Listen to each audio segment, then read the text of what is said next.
Darkness Project Agency and the MIA Monstrological Intelligence Agency have formed an alliance, signing a contract to cooperate and subsequently provide information and assistance to each other. The head of the Darkness Project, Golden Skull, met with the director of the MIA, Roman Pavlovsky. The meeting lasted over 2 hours. During this meeting, future cooperation and joint missions were discussed. However, when asked what had happened to Arthropod and his assistant, Golden Skull declined to provide details and briefly replied, neutralized and incinerated. Details of how the meeting ended are not available. The agents are unaware of what the corporation's heads discussed.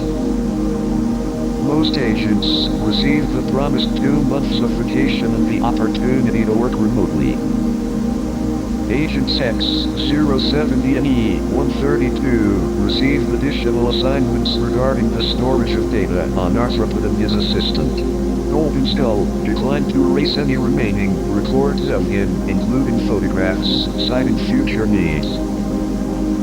Agents Diophysis and A-859 were sent to sort through folders and documents, as well as clean out storage rooms to retrieve old tapes and prepare for digitization onto portable media.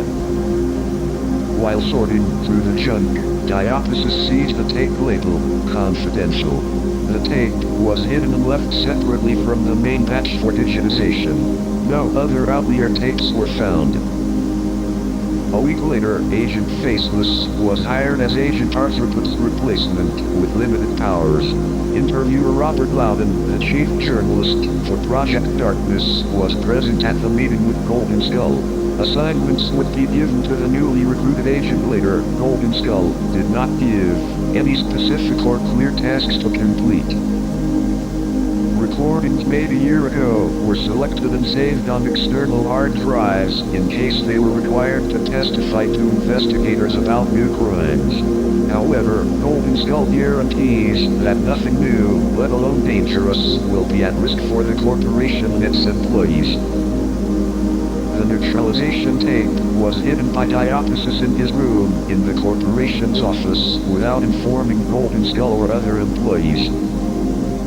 When asked how Arthropod was neutralized, Agent E-132 dismisses the question or simply replies that he was killed and burned.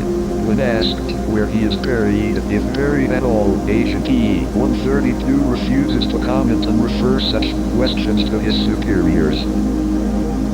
Such secrecy inevitably aroused the agents' suspicions. It was decided to launch their own investigation without Golden Skull's knowledge. According to the head of Project Darkness, only he and Agent E-132 were present at the neutralization. However, this information did not convince others of the credibility of the operation.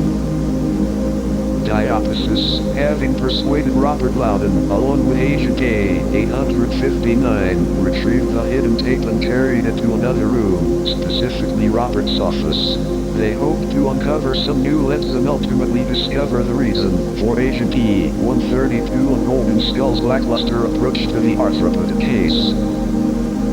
It was decided that after a certain amount of time, if Golden Skull and Agent E-132 didn't provide definitive answers about where they had taken Arthropod and his assistant, they would digitize the tape, which supposedly contained footage of the neutralization and details about it, and publicize what they were trying to hide. Agents E-771 and E-912, meanwhile, were reviewing the footage taken by Arthropod. Macrophotographs and macrovideos of arthropods were included. A batch of living creatures was taken to the lab for further analysis of anomalous characteristics.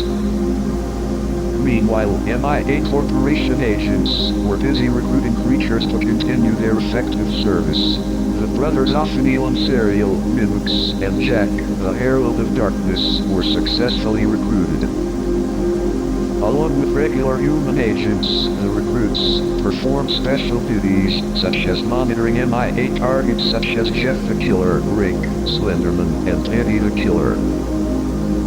But a day later, Agent A-859, while monitoring a pair of tarantulas removed from the arthropod's lair in the lab, noticed them looking directly at him, unfazed by their prey.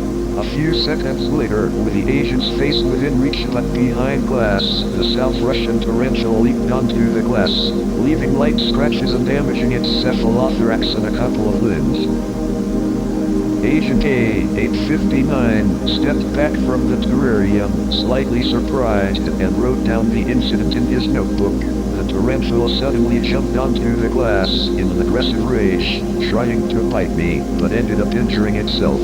You have to be especially careful with this one. The confiscated videos of the insects were digitized and graphically imaged. Here are the videos.